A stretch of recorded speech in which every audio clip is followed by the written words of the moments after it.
If this is your first time checking out, or if you've been a long time listener or viewer, this is going to be what's still currently named as the Untitled Gaming News Podcast. One of these days, I will come up with a name for it. But this is something I did maybe 12 months or so. I was doing it semi frequently, but I'd always fall behind in it. And what this podcast is all about is me talking about some of the latest and greatest news in games, talking about what's coming out and hardware, software. We're going to be talking a bit more about VR this time around and what I've been playing. So it's just supposed to be a little general place where you can just hang out with me, talk about video games, and listen to sort of what's happening in the world of gaming. So this is the first one back. I do have a few topics to talk about, but this is mostly going to be just trying to squeeze a lot of things into once, because once you've not done one of these in a while, you want to talk about so much, and it's impossible to fit all the things you want to talk about into a single episode. I'm not sure how long these are going to be running for, but I'm going to go and try and go into some chronological order here of what's been happening. So one thing I did actually do is I went to Gamescom back in August. I went as a trade visitor. I went for the press day on the Wednesday and the Thursday, and I had to go home on the Friday, I think, or might have even been the Thursday evening. But I was there mostly to check out the Home of XR VR booth, which was just this whole sort of area where there was all these different developers all together in this one VR focused booth.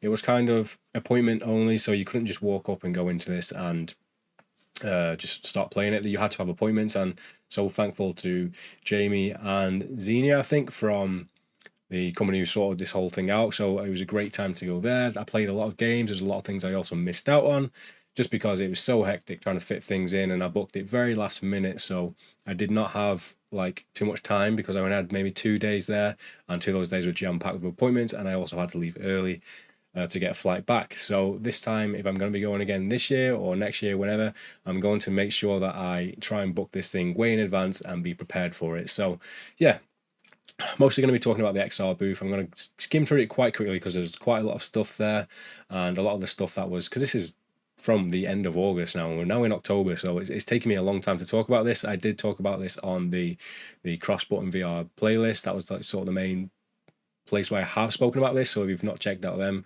check out their podcast, because they cover a lot of VR stuff, and it's always awesome, up-to-date news and talking about what's happening in VR and what they've been playing. So the Home of XR booth was just this like amazing looking place. It had like a bar and just all like a circle of just different developers, different games showing off. There was a good environment in there, lots of the bigger VR YouTubers all in there, and lots of people to sort of talk to and discuss their game with it. It was just a really cool experience, especially for it being my first time being to one of these events as sort of like a press or a creator. It was really, really cool. So I've got a list here of some of the games. I'm pretty sure the embargo for the majority of these is up for me to talk about. Some of them have been released now, but some of them haven't. So I played a game called Action Hero, which is by Fast Travel Games, they do a lot of awesome stuff, and it was great to meet their team. So Action Hero is very similar to Superhot, if you've heard of that game, where you slow down.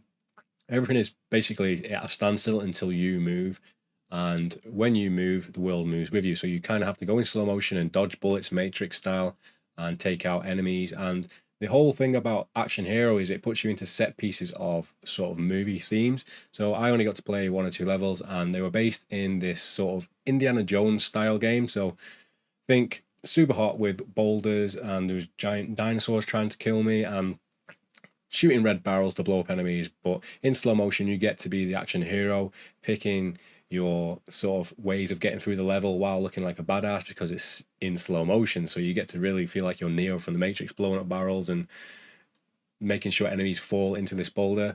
And I'm going to get through these quite quickly, but I had a blast with that. That was the first game I played while I was there. All on Board is another one, which is a game where you get to play virtual board games. And I know a couple of guys in the chat here are fans of this style, this fantasy style and tabletop style.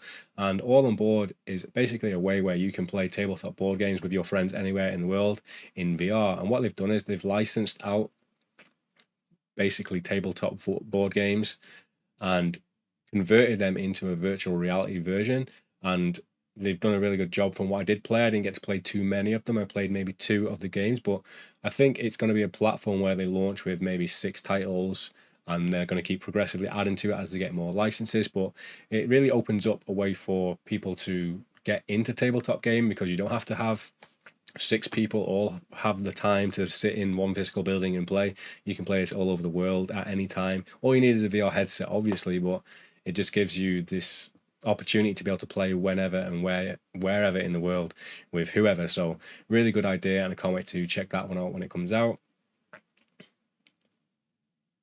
We played Band Space, which is essentially like Rock Band but in VR. That was a really fun time. You could play guitar, bass, drums, and keyboard. There's no vocals in the game, but it was just like a really fun game, and I think that's going to be awesome because of the modding community. You can actually mod your own songs and put them into it, and when you get 4 people playing different instruments on these modded songs, you can play anything you want. It's going to be an awesome environment for sort of party games.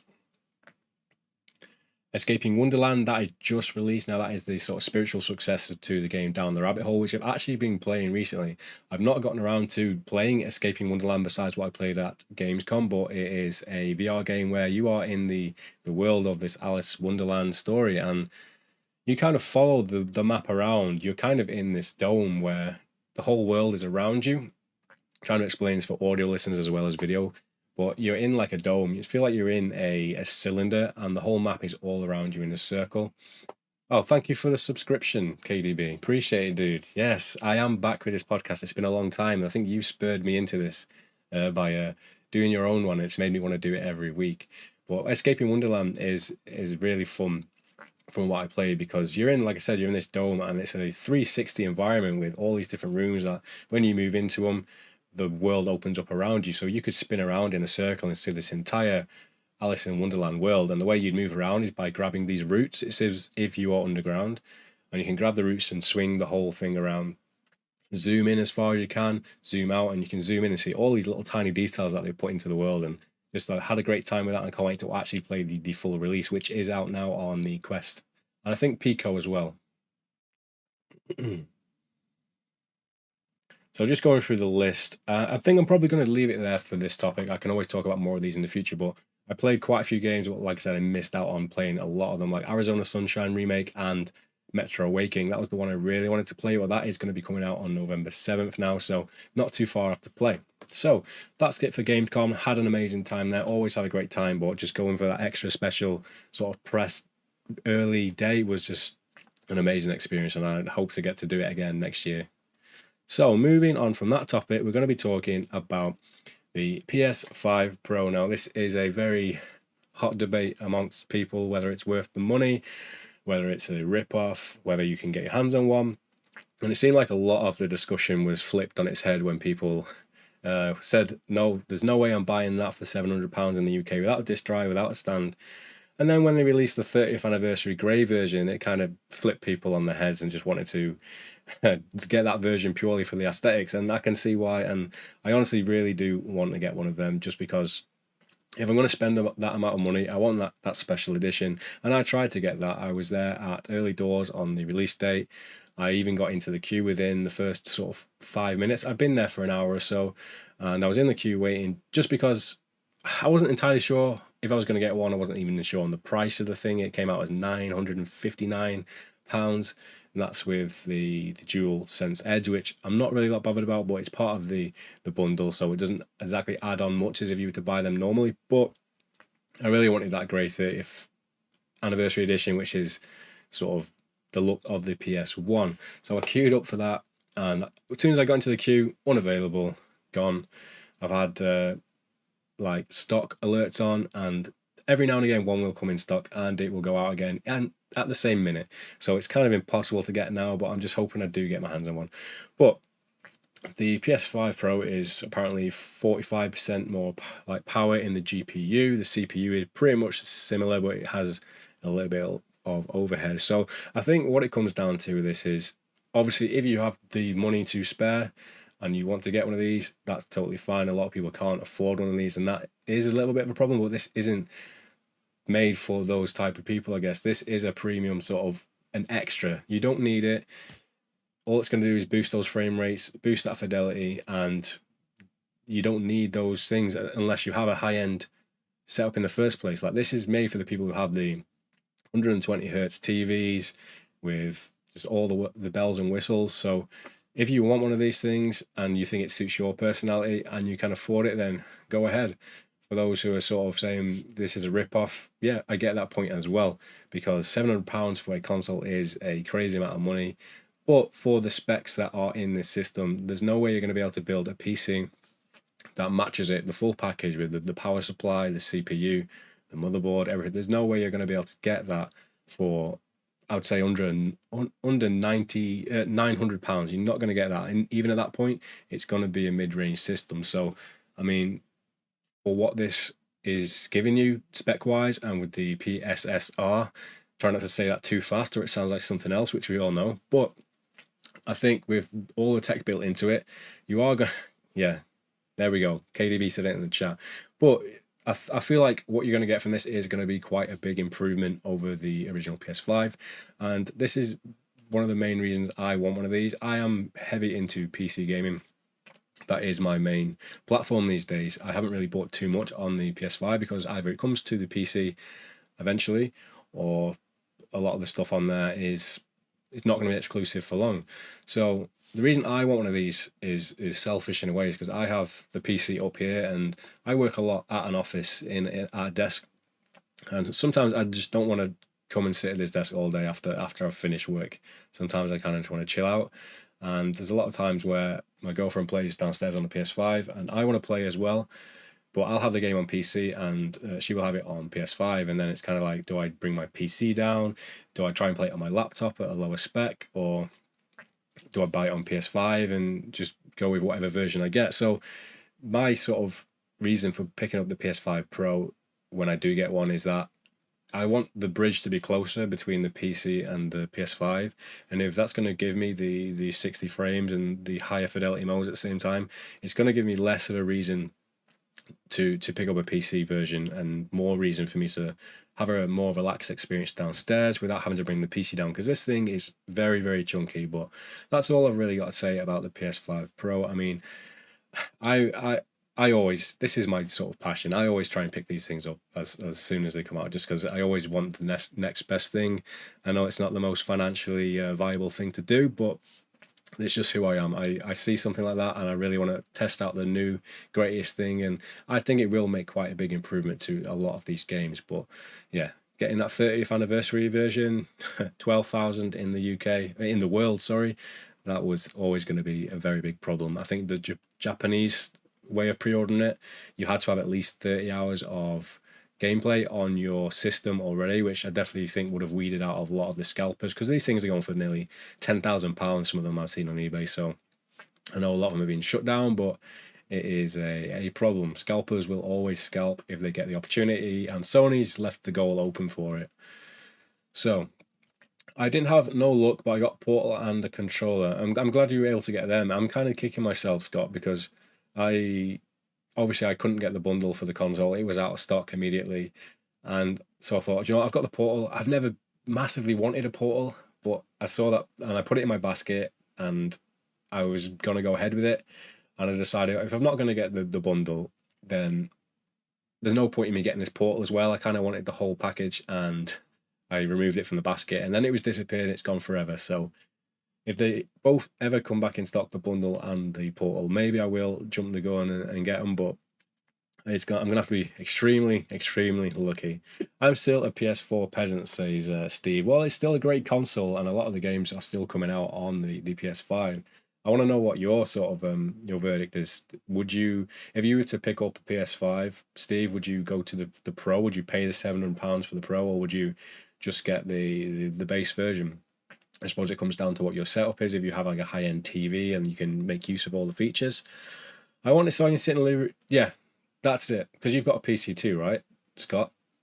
That's my feelings on it. I have an amazing system up here, an amazing PC up here, and the PS5 is great for what it does, but I want some of that PC goodness downstairs. I want those 60 frames. I don't like to compromise on those kind of things, and that's the ultimate way of doing it. And if that gets me a little bit closer there with the PS5 Pro, then that's enough of a reason for me to sort of justify it, especially with being able to trade it in the PS5 as well. Hopefully I can get at least £250 to £300 for selling that, hopefully. So that's enough on that. We'll talk more about it as we find out more about some of the games that are supported. There's going to be 60 at launch at this point, so it's going to keep coming.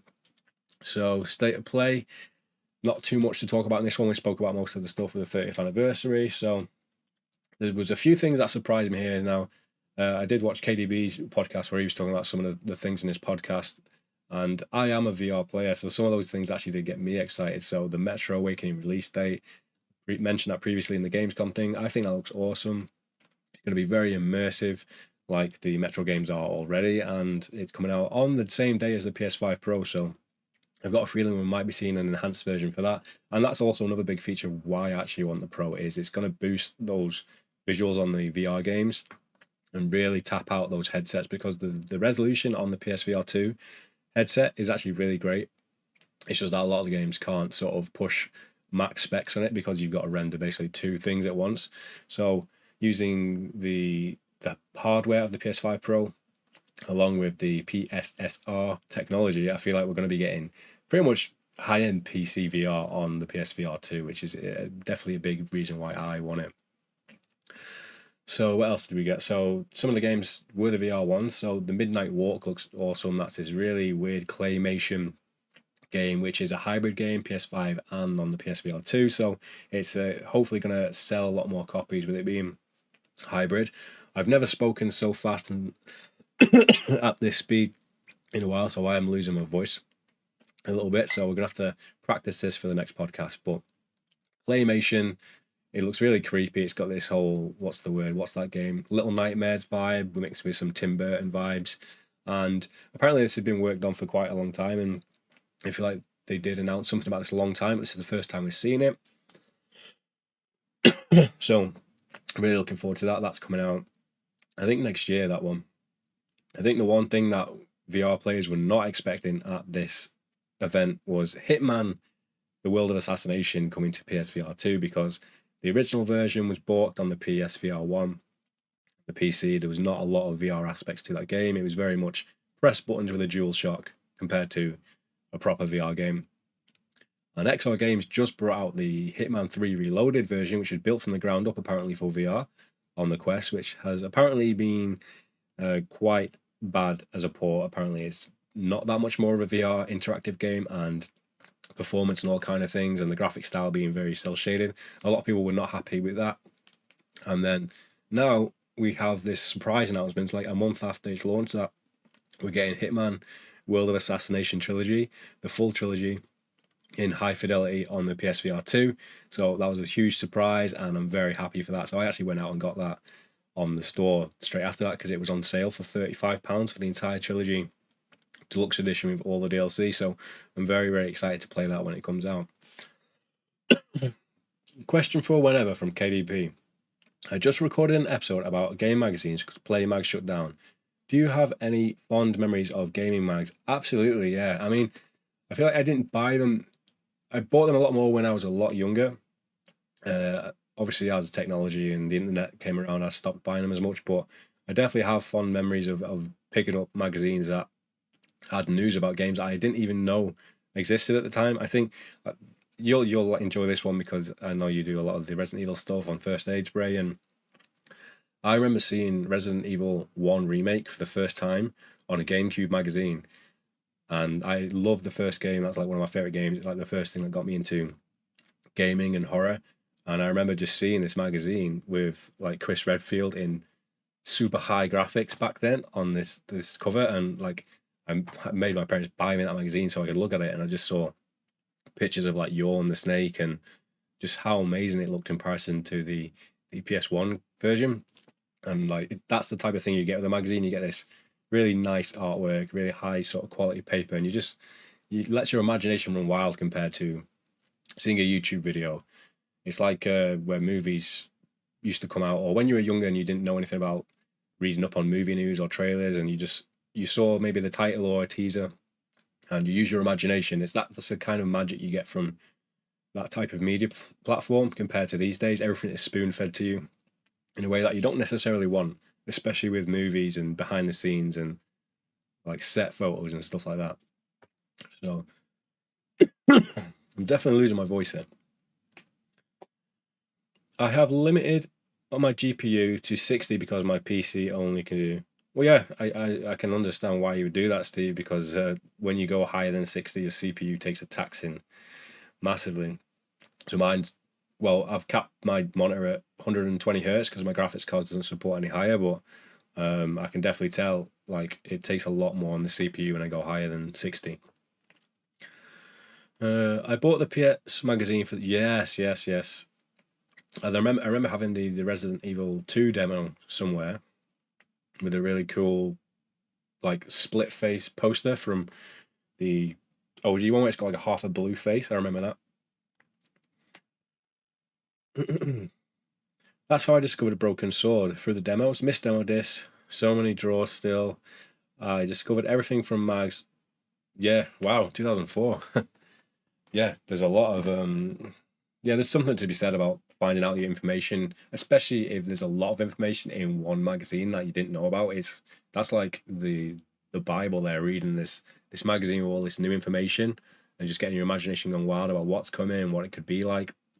I remember seeing early concept art for Resident Evil 4 in a magazine where it showed like the Resident Evil 3.5 with all these umbrella labs, and no one knew what was going to happen after Code Veronica. So it was a generational leap with new hardware, but it was also just a whole new tone by the look of the concept art. So it's just the thing about imagination, I think. But it is a shame to see a lot of these publications and stuff going away. But it's just the way of the world, isn't it? There's AI and there's video content and short form content that people can get things in an instant whenever they want it, which is unfortunate for magazines. But I mean, I don't think there's much way of a counter to that other than just people supporting it. But there's only so much you can do. So what else we got? Have you seen the trailer for Reanimal? Yes, I did. I saw it while I was at opening night live at Gamescom.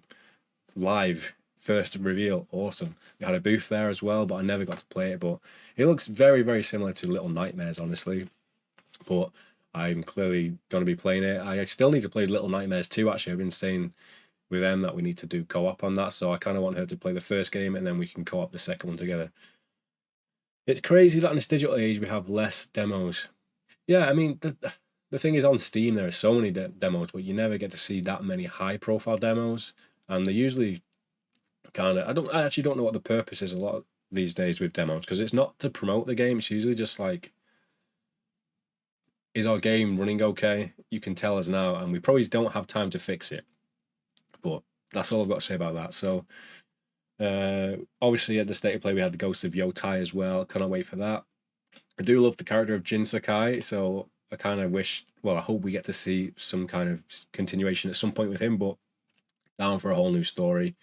Can't wait to see what they push with the tech as well, because the first game looks stunning for a PS4 game. So next up, going to be talking about Diablo slightly. This is going to be mixed in with what I've been playing because I've always wanted to get into a Diablo game, and I just always put it off with Diablo 3, and then I really like the look of Diablo 2 Resurrected with its more gothic tone and that. 4 came out, I really wanted to try it, but it took me a while to pick it up. And I've been playing it over the last, say, 6 months or so, maybe 4, 5, 6 months. And I've been absolutely like loving it because it's the first one I've dipped my toes into. And I remember I was playing it. I have the Xbox upstairs. It's on Game Pass. It's cross-play. It's cross-save, which is the biggest and best feature about Diablo 4, in my opinion. I could boot that game up anywhere in the house, on my Steam Deck, on the PC, on the Xbox, anywhere. I can just pick it up and my character is there and I can just go with it. That's like the thing that every game needs in this day and age because it's so helpful. Obviously, it only applies if you have multiple consoles, but it's just the greatest feature. So yeah, I started playing this. I was playing it on the Xbox upstairs. I started playing it like before work, where I'd only maybe get 20, 30 minutes in, but I was just grinding as a barbarian or a warrior, whatever it was, doing the spin attack in there and just absolutely mulching people. But I kept saying to my girlfriend, like, I think you'd really like this. I don't want to get too far into the story in case you want to play it. And eventually there was a sale and I convinced her to pick it up on PS5. And I double dipped and picked it up on PS5. And we actually played through the entire campaign over the last few months and just blasted through it, playing it pretty much every night, just going through the story missions, just walking around the area and just doing the side missions. I just had a great time with it. I mean, I'm not sure how it's going to span with I'm not sure how it's going to work out with having to make new characters every season. That's one thing I'm not too particularly fond with. I wish you could just continue a character every new season. Maybe you can, but today we're talking about the Vessel of Hatred. That comes out in a couple days' time, and yeah, I just can't wait to start this expansion and kind of be there in the beginning as well when it's fresh and new and everyone's playing it and seeing what's happening in the world of Vessel of Hatred. But ever since I saw that trailer, I think it might have been Summer Game Fest, just the brutality of it. I really love the vibe of Diablo with just how gothic and gory it gets. And I cannot wait to play this one. Coming out on October 8th, I believe. I need to get my hands on it at some point soon, but it's going to take up a lot of my hours. But I'm very hyped to be checking it out with the new class, the Spirit Born, where you can summon different animal creatures to fight for you, like a centipede, and I think it's like a giant bear or something. But yeah, can't wait for that. I'm torn between a few games that are currently coming out, which we'll talk about. I think someone in the chat just mentioned one, but there's so many games out in this October, so there's only so many you can afford and so many you can put time into. So let's just read the chat. Love Diablo, excited for the new expansion. Yeah, I mean, this new seasons are cool, but it's nothing compared to a whole new campaign and whole new sort of tool set. And I think there's a new starting point where you have sort of refreshed on the difficulty. You lose all your amazing gear, I guess. Like, you don't have as many health files and you don't have your renown or whatever it's called. So I guess it's a bit more of a challenge, but looking forward to it. God, I am not made for talking this quick for so long. I will have to get some experience with these lungs over the next week or two. So, Gaming with Scotty says, I've pre-ordered Silent Hill 2 from Game for the Steelbook, but not confident I'll get it on Tuesday after how crap Game has gone since the takeover. You're absolutely correct, and that's something that I should talk about because, I mean, I want to play it on PC. I'm currently still waiting to see if I'm going to get my hands on a key for it, but if not, I will buy it. But pre-ordered the Steelbook from Game, and I pre-ordered it as well as a backup just in case one of us couldn't afford it, and at least we'd have one pre-ordered, and if it came out early, then we'd have the money in the account to pay for it. So we checked this week, and it wasn't on her Game orders, it was on my Game app, and so I was like, okay, at least I'm getting it, so maybe you should try and make sure no money comes out of your account and you just have my version. But then I logged in, it wouldn't let me in, so I had to change my password. I logged back in and it disappeared from my account. So ordered it again because it wasn't showing on her account. And then 24 hours later, I get £65 taken out of my account. I have no order information, I have no order number, so I don't know if it's coming or not. And I think it's going to be in the same boat for a lot of people. They don't know if they're actually going to get that on day one, or if it's even coming to them, or they've just had the money taken out of their account. It's very dodgy. They've been absolutely terrible for a while with a lot of things. You can't even trade in things. And like, think of how much money has been left on the table for trading in PS5s to get a PS5 Pro. How many people would do that out of ease? I don't think you can do that anymore. And I think even if you can pre-order refund things in store, it has to go into your Game points account. So I'd be very surprised if Game is still going in the next 12 months or so, because they're on a downward spiral, and when they have issues like this for massive games that are coming out and no one knows what boat they're in, it's very bad service from literally the only big games like official company in the UK right now. But we'll see if my PS5 version turns up, and I'm only going to have to send it back unless someone wants to buy it off me, because I'm going to be playing on PC, I think, but we'll see. I don't pre-order games anymore. I don't. Yeah, the only time I ever pre-order a game, Steve, is if it's a steelbook or a collector's edition I really want. Because if it's not, I can either wait for a sale or I'll just pick it up whenever I feel like it.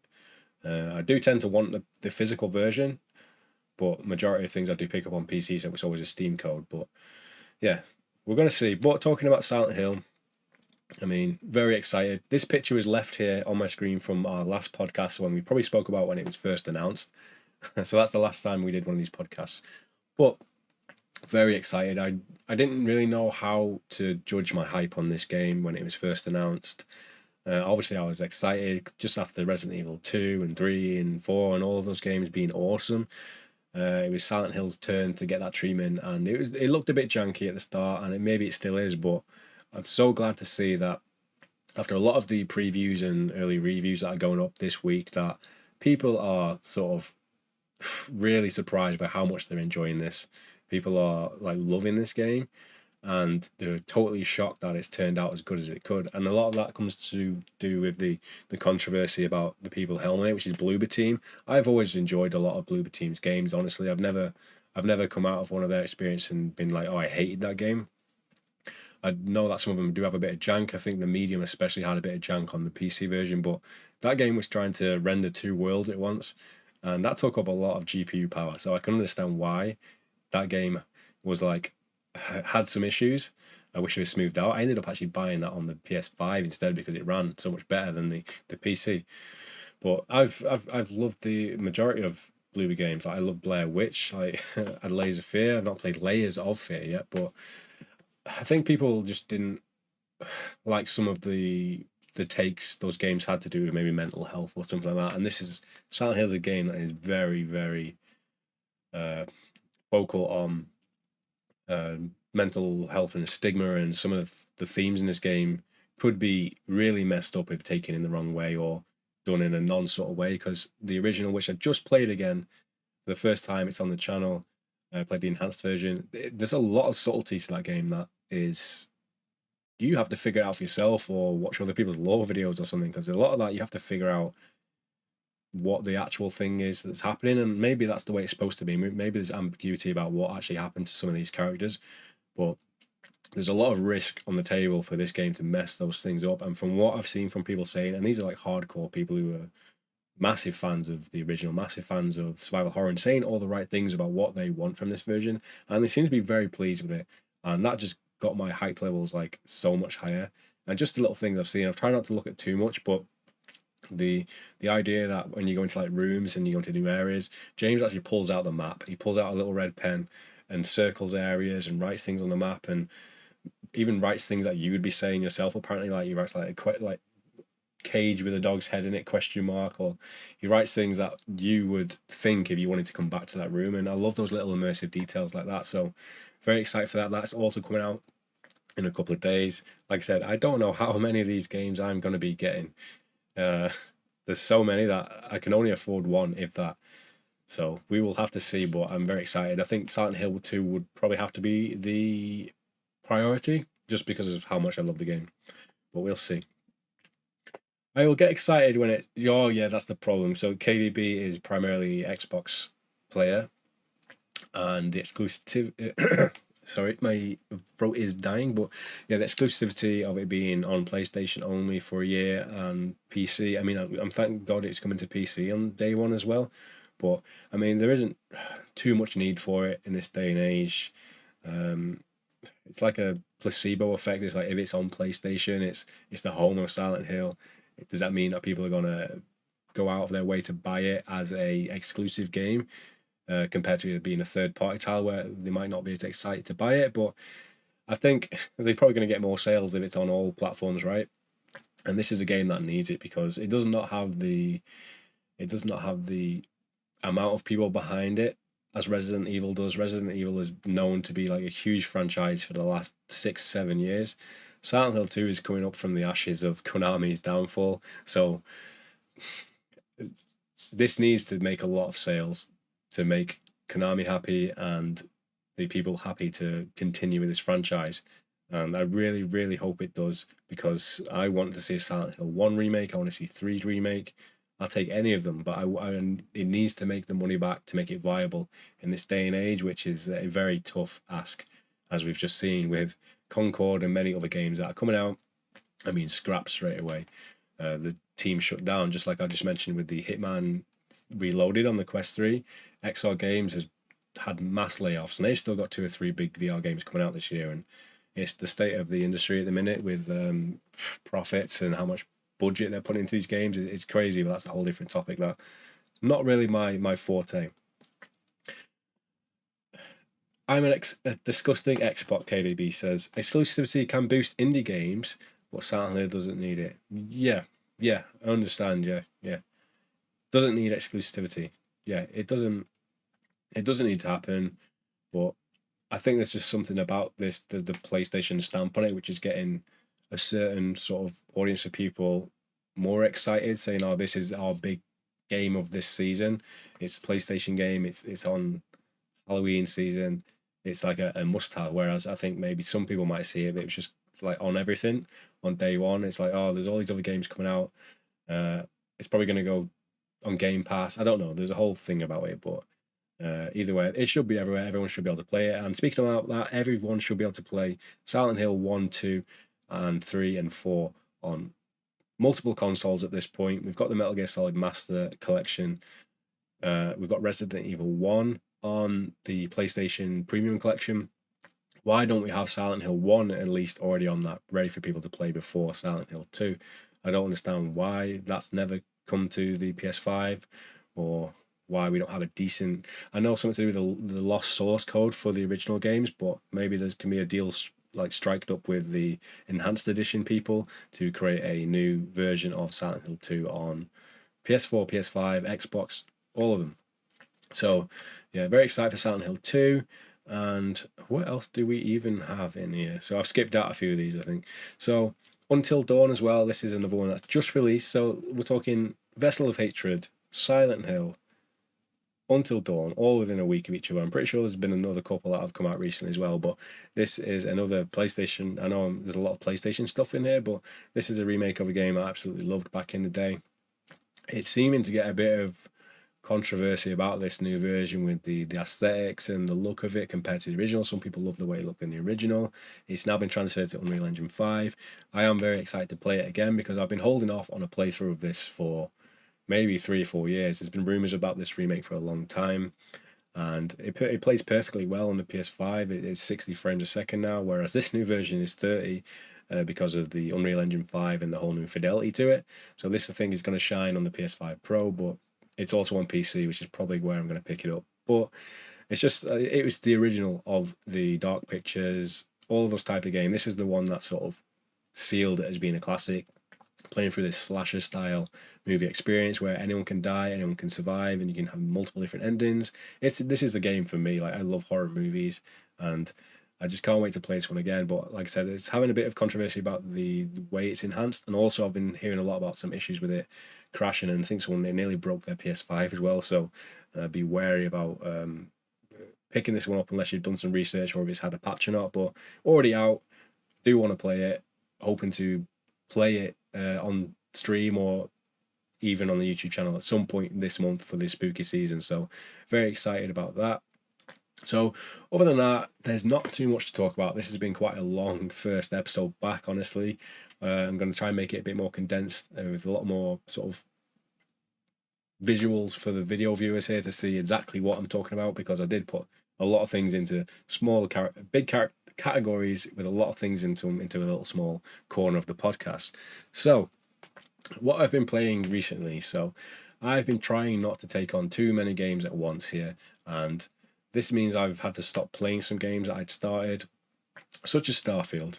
So I was playing Starfield when it came out, and I must have put maybe 15, 20 hours into it, and I kind of fell off because, like with Diablo, I kind of wanted the girlfriend to play it as well, so I kind of was like, put it on the back burner. And then Fallout 4 Remastered came out, and I started that again, and I was like, I don't really want to start too much now until I finish one of these big games. I'm playing Diablo 4, I'm playing Fallout 4 Next Gen, I was playing Elden Ring Shadow of the Erdtree all at once, and there's only so many hours in a day you can put into one of those games where they're so long that it's going to take you weeks and weeks to finish them. So I've been slowly narrowing down those games. Finally up to the Far Harbor DLC in Fallout 4. I've never played that. I've always heard great things about it, and I've been having a blast with it. I'm loving the whole foggy Silent Hill-esque. I don't know. It's got a weird, strange, like scary vibe to it, and I'm loving it. So I'm trying to play that one, finish that, go into a couple more of the DLCs, and I think I'm going to call it a day on Fallout, and then move on to something new. So KDB said in the chat, finished Alan Wake 2? Yeah, I did. Yeah, that's one of the ones I definitely did focus on getting through as fast as possible. And if some of you guys are watching on the channel notice that I only did a couple parts of my Let's Play of that, it's because I realised very soon into that game that it was quite open and there was so many different side stories, which I didn't know the order, especially to do with the little the dolls and things. I could not figure out if this was like a linear approach or if I was going to be able to come back to this later. So I kind of scrapped the full playthrough at that point because I was like, I'm going to spend 4 hours just trying to figure out this doll puzzle. But I did the rest of the game off stream, absolutely loved it. I do want to go back and do the final draft version of it, and the DLC was also amazing. And another thing that we saw at the state of play was the lake, the cabin. What was it called? Alan Wake's Lake Cabin DLC, which seems like it's all going to be set in the area from Control, the building, the bureau. So I can't wait for that. It's coming out this month also. So that Lake House, that's KDB's confirmed it there.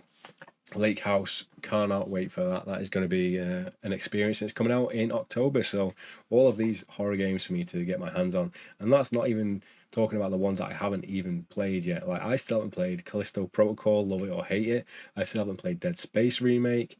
I've got things like Crow Country that I'd started, and I didn't want to put too much time into until I'd finished a lot of other games. I had Constrict. There's so many games. I want to play Zoocosis. There's so many horror games coming out very soon.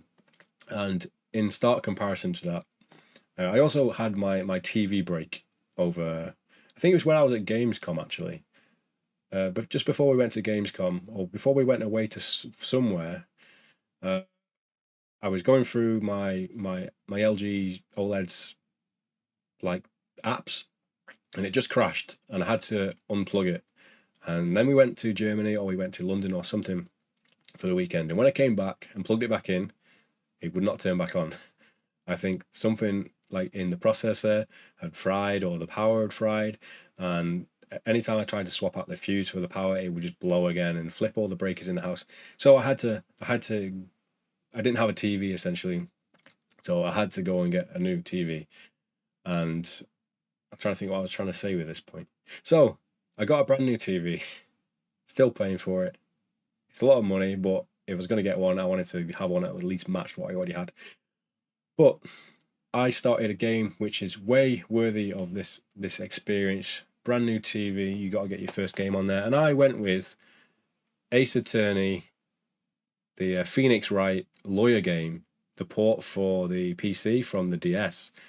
So I had that was my first experience on the new TV, was playing a game which is, you could basically run it 1 frame a second and have a great time. And I am having a good time in that game. I still haven't finished it, but it is definitely a thought-provoking game. You have to figure out these things quite cleverly. And after just watching the Monsters Menendez trial, it's given me a whole new perspective on how I need to go down these lines of interrogation and cross-examination with defendants. And it's a whole new game for me here. I've never had a game like this, but I'm trying to beat that one because it's quite tough. And I've had many times where I've failed a case by kind of just falling asleep and pressing X too many times and skipping the dialogue, which is very, very important to winning a court case. So that's what I've also been playing on it, along with all the other games we just spoke about, Diablo and Shadow of the Erdtree. I was stuck against the final boss on Shadow of Erdtree for a long time. I'm gonna say over 300 attempts. They've nerfed it now, so at least I got there before they did that. But other than that, I'm struggling for more topics to talk about. There's going to be plenty. I'm not going to lie. I'm going to try and keep this to, even if I only do this once a month, once every 3 weeks, it should be confined within what's happening in those few weeks. So we don't have a title yet. We don't have any little stings or jingles or anything, but we're going to hopefully try and make this a bit more professional. So I hope you guys have enjoyed listening to my first podcast back, talking about all things gaming, news, releases, what I've been playing. And like I said, I am considering doing this for movies and television on a separate podcast where we talk about all things media related in that way, because I have a big passion for that as well. I don't get as much time to watch that kind of stuff anymore, or at least that time to watch a considerable amount worthy of making a podcast about. But I do think I want to do that at some point, even if it's not just maybe once a month, once a couple of months, talking about everything I watched. I do want to do more about that and get some of my opinions out on movies and television that I've been watching. Thank you for watching or listening. This should be out on your podcast formats. I need to figure out where and how to do it again. But yeah, if you like it, please either leave a review or share it out with anyone who you think might enjoy it. And if you watch on YouTube, obviously subscriptions and giving it a like and some comments for engagement also really helps. So thanks everyone for stopping by in my first podcast back. If you have any suggestions for a title, please do drop them wherever you can, and I'll be back again sometime soon.